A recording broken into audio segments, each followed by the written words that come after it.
If we look at the OpenID Connect standard, it is not a single line of code. It is a set of rules, more like a guidance.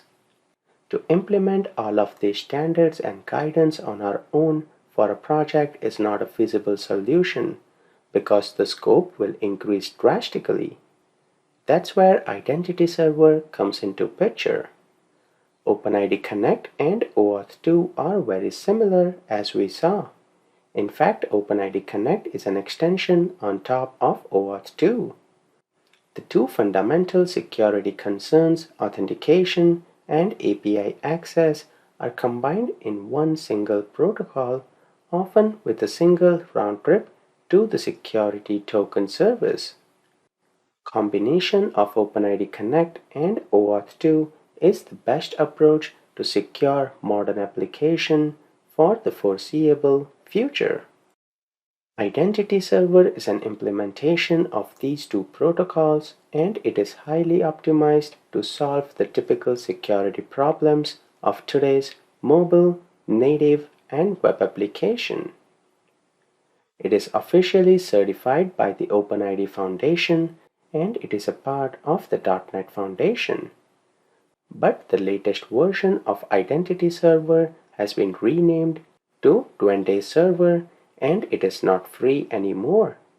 Well, it is free for non-production use, and also if your organization is making less than $1 million, you can get a free license for production. So that should be sufficient for most of us to get started. It is this component, which is a piece of middleware actually, that takes care of most of the hard work for us.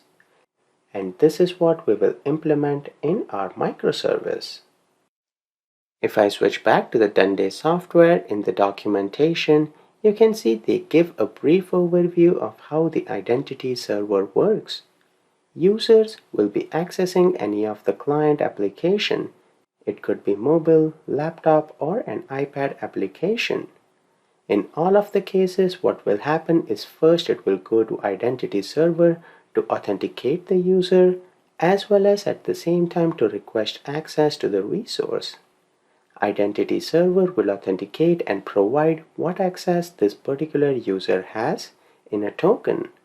Using that token, they will access all of the resources. This is similar to what we saw before, but I still wanted to walk you through. With Identity Server, there are few terminology that you should understand before you start implementing. Let me walk you through those terminology in the next video.